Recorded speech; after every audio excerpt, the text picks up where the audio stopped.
Magali. So I will start with some general remarks. So the regulation clearly underlines the need to adapt the selection of operations to Interreg specificities, a kind of a tailor-made approach. At the same time, the specific provisions should be kept very simple and clear in order to avoid the gold plating and additional administrative burden for member states, and most importantly, for the beneficiaries. The provisions on the criteria for operations to be considered should be genuinely joint and cooperative. So the requirements for compliance with the horizontal rules, which are the non-discrimination, transparency, accessibility, persons with disabilities, gender equality, Charter of Fundamental Rights of the European Union, and the principle of sustainable development. Also, the steering committee shall apply the partnership principle as already referred and defined under Article 6 of the new CPR regulation. Next slide, please. So under the Article 22, I think that you know very well this article, but quickly going through the content. So we should ensure the compliance with the program strategy and objectives. There is an important reference to the role of the monitoring committee and the steering committees. Explicit approval by the monitoring committee and the steering committee of operations to be implemented outside the program area. Requirements to obtain written acceptance by the concerned member state regarding reimbursement of amounts unduly paid. Criteria, it's very important that it's bullet point number 5, that the criteria and procedures shall ensure the prioritization of operations to be selected. So it's very important that we want to see the achievement of the objectives and implementing the cooperation dimension of operations. At the request of the Commission, the managing authority shall notify the Commission prior to initial submission and any subsequent changes of the selection criteria to the monitoring committee, or where applicable, the steering committee. Important new element is that regarding environmental impact assessment, alternative solutions are taken into account. Next slide, please. So when selecting the operations, the monitoring committee or the steering committee, as we explained in the previous session, should ensure really that we select the operations which effectively contribute to the achievement of the specific objectives of the program. We should make sure that also there is no conflict with the corresponding strategies established under Article 10. Important that there should be the best relationship between the amount of support, the activities undertaken, and the achievement of objectives. So it's very much in line with the findings and recommendations by the European Court of Auditors performance audit mentioned by Pascal in the introductory session, where the court believes that we should have a really very strategic approach. The focus should be on the territory and on the thematics aspects, but also there should be clearly manifested impact on the given territory and the change which is measurable. So the another aspect is that also that the beneficiary should the necessary financial resources and mechanisms to cover operation and maintenance costs for the investment part, but also when it enters into a sustainability period. This also applies to the large infrastructure project, but I understand it will be covered by the dedicated session, which is foreseen for the next week. So this is from me. On the partnership, it will be Simona who will share with you information. Yes, it's Magali speaking again. Just to apologize, I forgot to introduce Simona. Indeed, from Simona Polova from D1, who will cover the part on partnership. Thank you. Good morning, everybody. Good afternoon. Yes, on the partnership in Interreg operations, I think the main point here is to underline that most features from the 1420 provisions remain the same. There is, again, the lead partner principle. It's not called anymore lead beneficiary, but the term partner is used.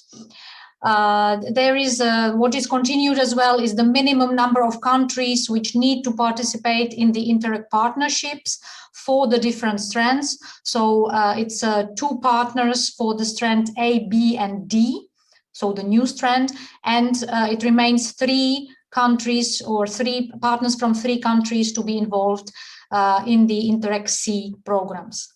It's also not new that a sole beneficiary, or this time called sole partner, can implement Indirect operations, EGTCs, as well as the cross-border legal bodies. They can implement Indirect operations, including financial instruments.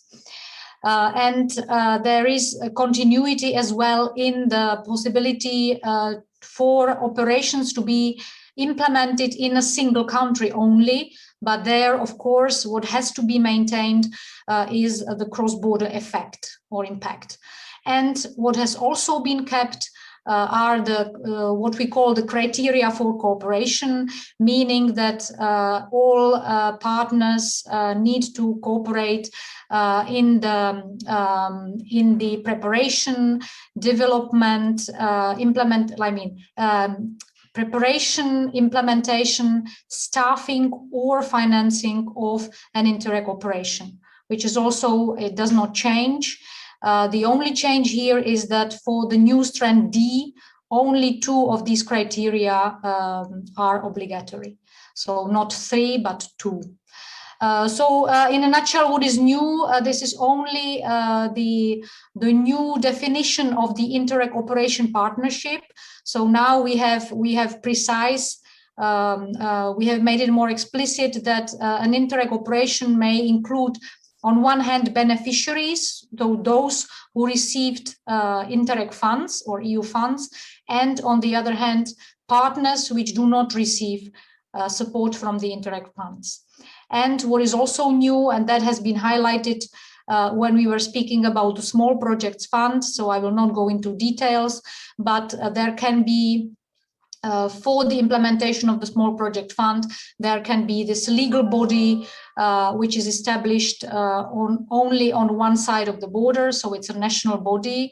But there is a new obligation for this body to be registered in a member state, so it cannot be in any other country. That will be all from me. Thank you very much. And I hand over back to colleagues dealing with the further slides. Thank you very much. I will follow Simona's way of thinking, looking at what is new and what's gone. I think you are more interested in what's gone in performance monitoring and evaluation. We have been providing a lot of trainings and discussions together with Indirect, and all this is available, so I will not go into too much detail. What is gone, and I think everybody will appreciate that, this pure indicator-based performance review, which created quite some confusion here in the Indirect community, is not continued in the post-2020 period. There will be instead a midterm review, but this will not be based solely on the indicator achievements. And in order to further simplify, the whole indicator system became the performance framework. So you will not have to select separate indicators which are not part of the performance framework. This, we think, it's a simplification which has been applied basically to all of these articles. Learning from previous periods, we try to keep what has been working and get rid of the things which we think did not really work well. Ex-ante evaluation is not mandatory anymore. Instead, we expect you to take into account the lessons learned from previous evaluations when you are designing your interventions. Also, another simplification definitely for the Indirect colleagues. We all remember how much we struggled with the impact indicators, especially the ones on the program area. and many of you had to do designated surveys in order to fulfill the regulatory requirements of the 14-20 period. So all this is done. There are no more non-direct result indicators which have to be registered in the operational programs. Also, the annual implementation reports are gone with the review. What's new is there is a simplified, straightforward programming architecture. Instead of the indicators on impact indicators, we moved in direction basically to harmonize with employment here and to have result indicators on the level of the beneficiaries. There is in return more frequent reporting, and we publish this data on the open data platform. The most important thing, we wrote a staff working document on monitoring performance and evaluation, which basically defines the common understanding and provides you examples on what do we expect from you and what is meant by the articles. This is in draft version available with the Interact colleagues. So if you did not participate in the session where this was discussed, do not hesitate to request a copy of the draft version from the Interact copies. This is in discussion, and the final version of the staff working document on monitoring and evaluation issues will be published once all the legislation is adopted. This contains a number of annexes and also all of the indicator descriptions, but Irina will go more in detail on her own slide. We can go to the next slide. On data transmission, as we said, there is no annual implementation report anymore, only a final performance report. The review will be organized on an ad hoc basis, and it might be carried out also in writing. There is a periodical data transmission, which is done on the level of the specific objective 4 times a year for financial data and twice for the indicator data. As in the previous period, financial data straightforward. What we expect from there in indicator data, you will be reporting both selected and achieved values. And indeed, one of the questions was that for the milestone, can you set a 0 target for output indicators? And yes, if it's justified, you can set it. And there are 2 justifications for that. One of the justification is, and this is something, an important lesson which we learned from the previous, from the 14-20 period, is that one of the justifications is simply the program is later or more slowly delivers on the outputs because the projects are wrong. But there is another justification also when simply some actions or some calls happening later in the period. So in both cases, you might have a good cause to have a 0 milestone for these output indicators. Are these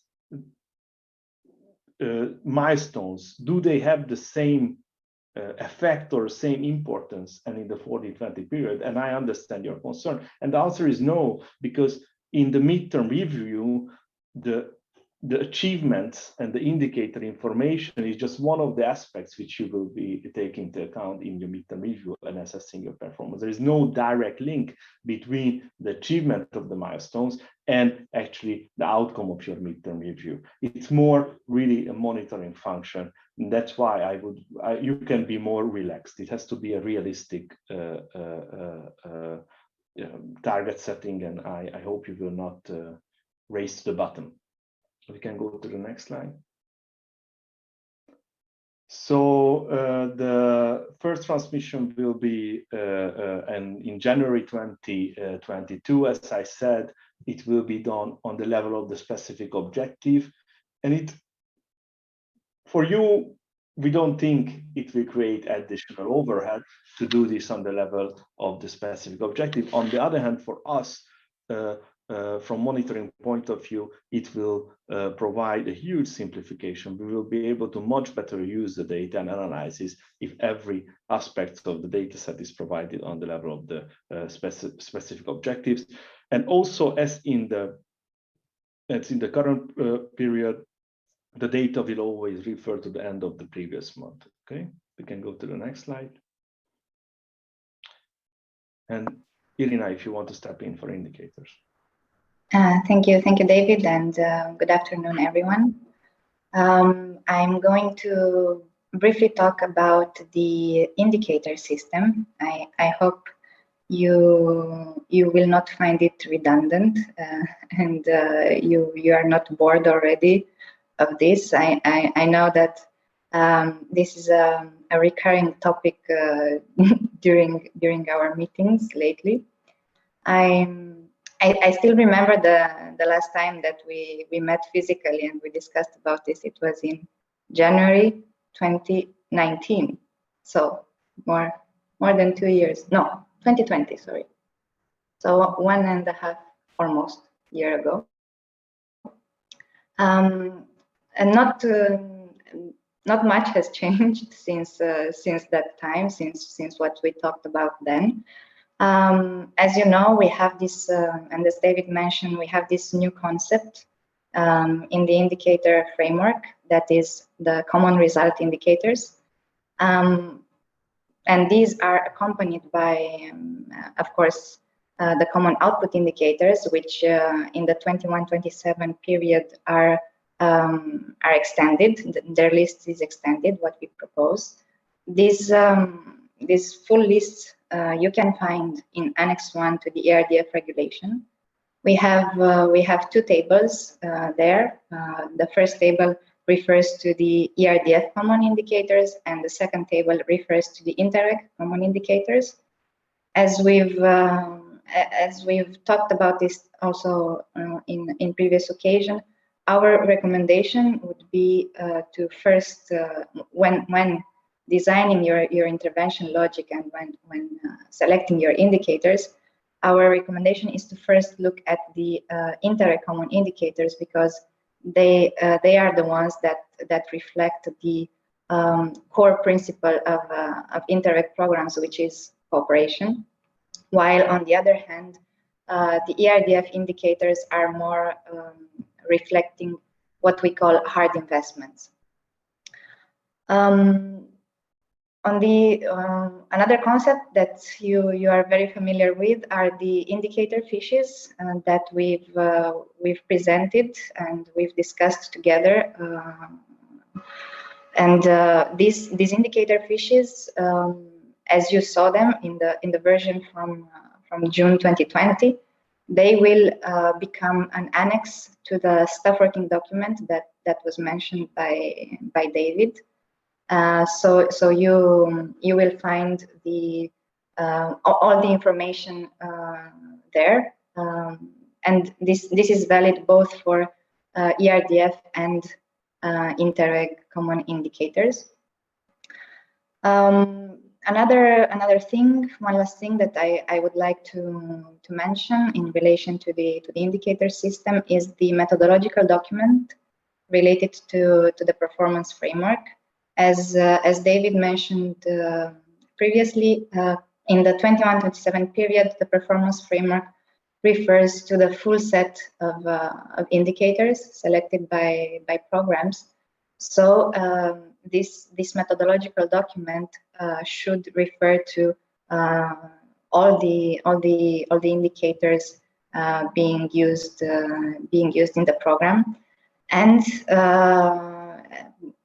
it is very important for us when assessing the programs.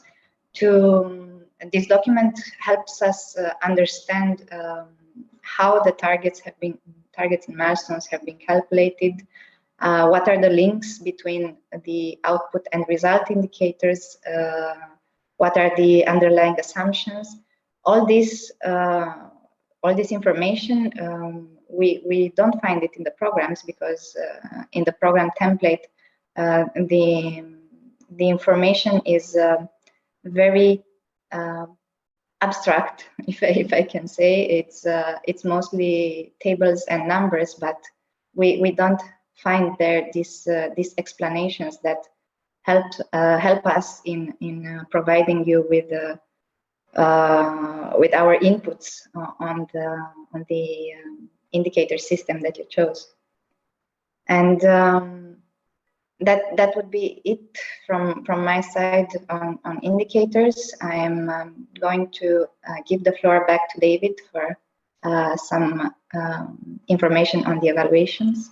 Thank you. Thank you, Irina. I would add one thing on the indicators and the methodology document, because the informal negotiations have been mentioned before. So in order for us to be able to judge, even on the informal level, on the quality of the indicator system, we need that even in informal negotiations, you provide also the methodology document, so we can have an understanding what is expected from the programs. This will speed up and avoid confusions later on in the final negotiation round. From evaluation point of view, we follow the same logic as from indicators. We tried to take over what was working and to leave what was not. We went in detail explaining these different aspects and how we expect you to plan and implement evaluations, again, in the staff working document. So please look at that.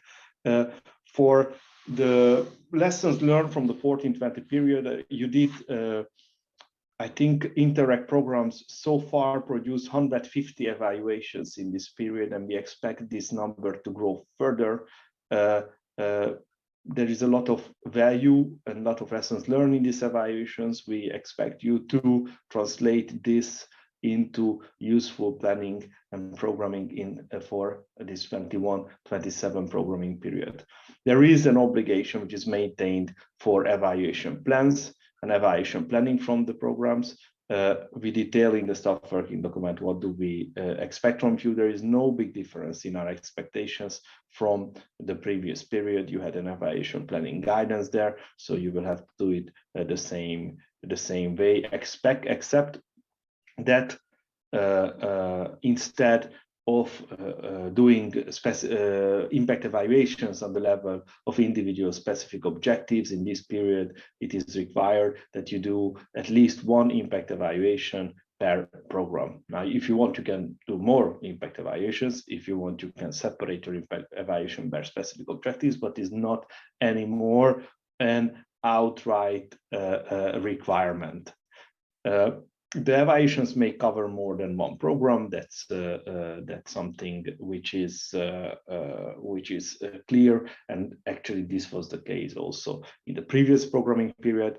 And there are a number of evaluation criteria, and contrary to the original proposal, where all of the 5 evaluation criteria suggested by the better regulation guidance was expected to cover in all evaluations, in the final version, in the agreed version, you can choose from a number of evaluation criteria.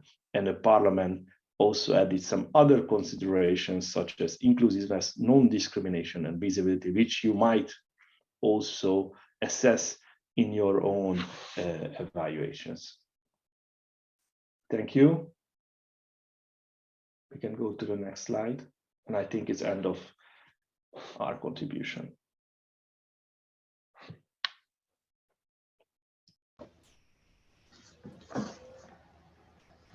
So thank you.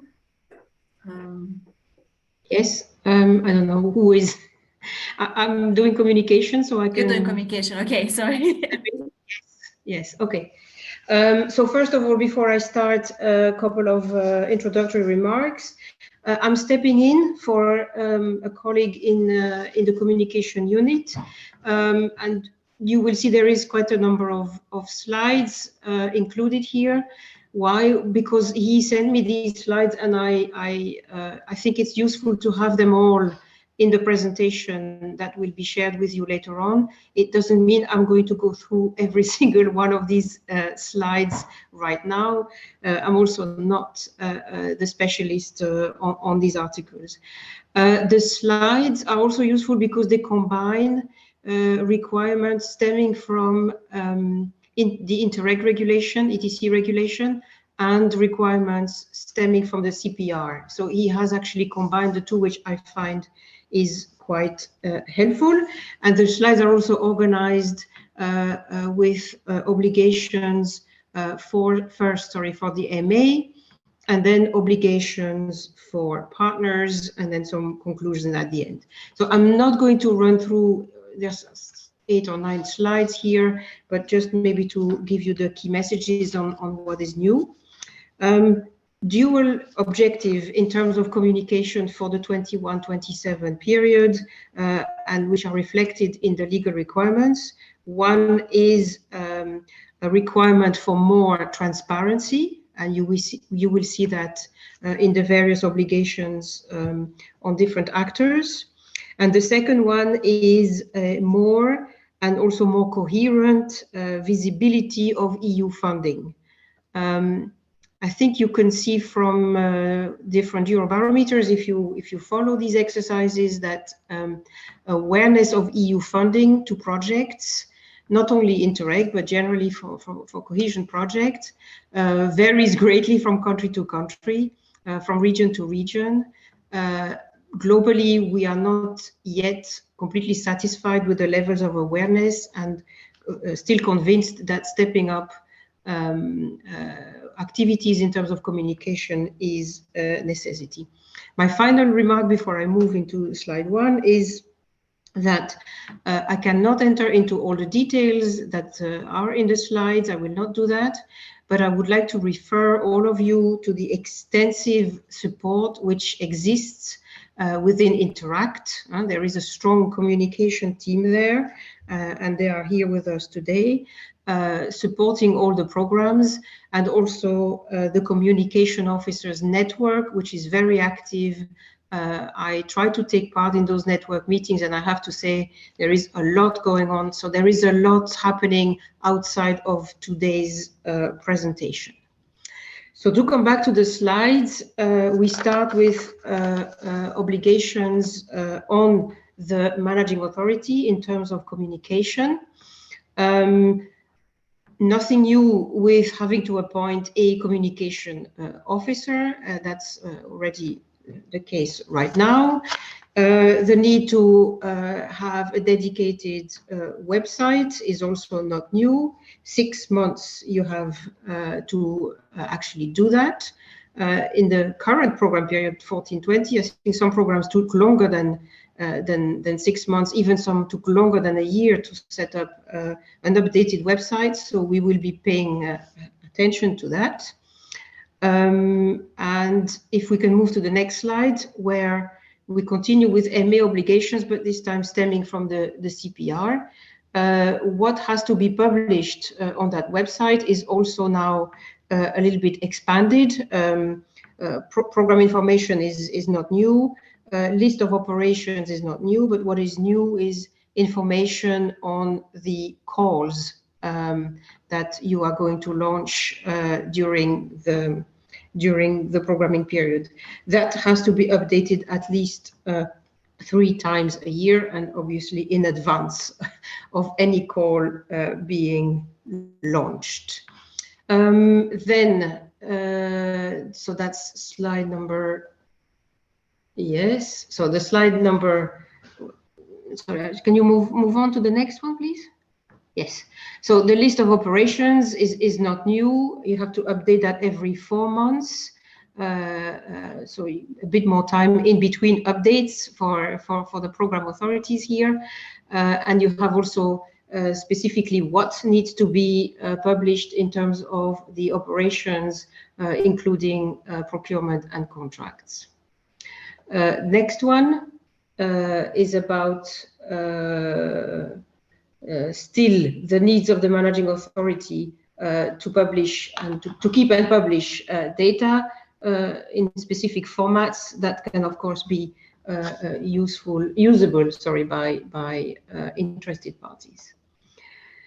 Then let's move on to obligations for partners.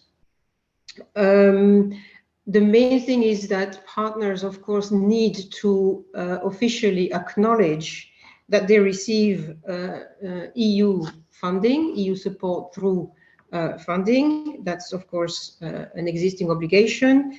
They must use different types of communication means to do that.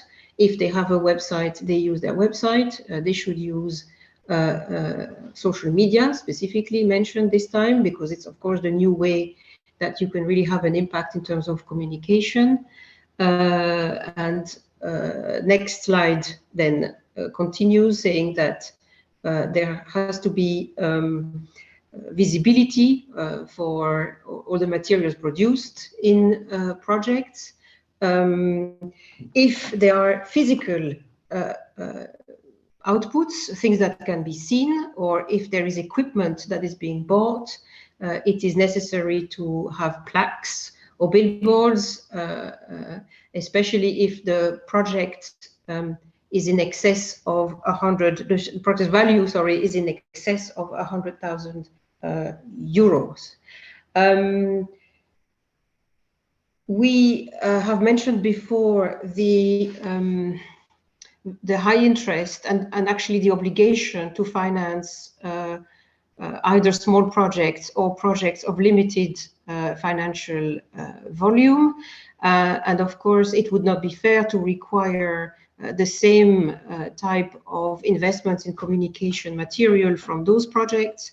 So you can see here on the slide that for smaller projects, a poster, for instance, an A3 size poster or something equivalent in an electronic display is enough. And this is really to reflect the fact that in Interreg, we have quite a large number of smallish projects that are implemented where it would make no sense to require, to overburden with communication requirements and costs. The next slide is at the other end of the scale for larger projects and projects in excess of 5 million euro. A communication event needs to be planned and organized, and the Commission needs to be kept informed and actually, I would say, involved or invited for this event. Right, a big question that has been raised by many, I think, in various fora is the notion of branding or logos or visibility, however you want to call it. On that, what I would like to say is that maybe looking at the next slide, that there has been an agreement between all the funds and actually even beyond shared management that we should stop referring to individual programs, and we should simply refer to the European Union as the source of funding. Fragmenting communication through different types of programs, Horizon or Erasmus or LIFE or indeed Interreg or others has not really played in favor of higher awareness, and therefore this is a very big corporate decision to get rid of individual program names. So we use the union flag and we mentioned that it's co-financed. This is going to exist as a logo that you can have, and it will be, of course, available also in all languages. I will come back to names of programs later on. If we go to the next slide, in terms of small project funds, here the final bit, so here, because the SPF is an operation, so you might say this is an operation of above 5 million, but here there are some communication requirements placed on each recipient of small project fund financing, and we go back to the notion of small projects that I mentioned earlier.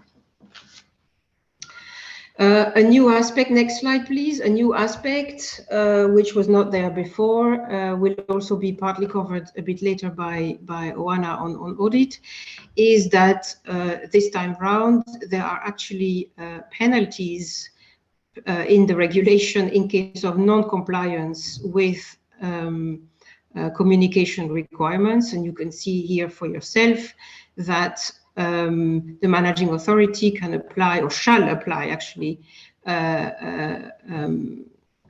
penalties up to 2% of the support received by an operation if that operation does not comply with the requirements. So this is something new. You can see how it reflects the importance that the Commission as a whole puts with member states, because this is now the result of the trilogues on communication needs and the fact that we must increase visibility of the EU funding to individual projects.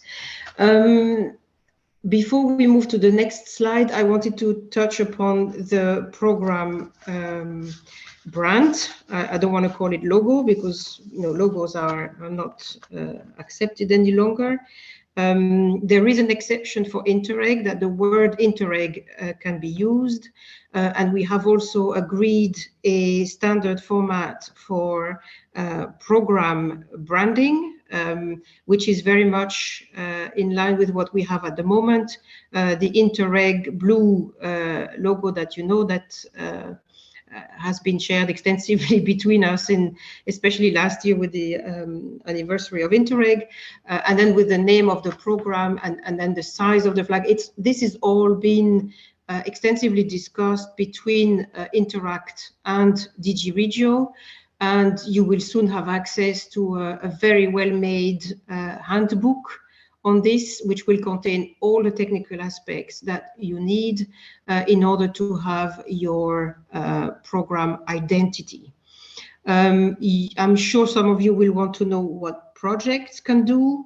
Here again, the principle is the same. It is, of course, okay for a partner in a project to use its own logo or brand. But what we would not favor is the development of new project logos. Basically, using a recognized logo is okay, like the city X cooperating with the city Y in another part of the European Union is one thing. People recognize their city logos normally, but creating a brand new logo for a project that will not really reinforce visibility. It will only reinforce visibility to the 5 or 6 or 10 project partners, and really that's not the objective. The objective is to really raise awareness among citizens across the European Union. So that will not really be favored. I would then finish with the last slide, which concludes with key elements in practice for communication. So the 6 months deadline to set up a website, the publication of calls, I said. So the list of operations which must be adjusted regularly.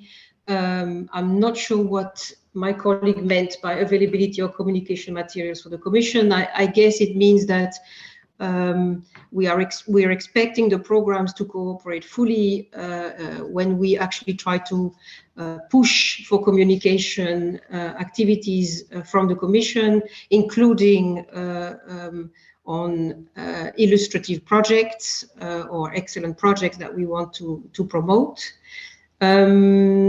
So acknowledgement of the European Union funding by beneficiaries, that's absolutely essential and central these days. Then the operational strategic importance that have to communicate slightly differently.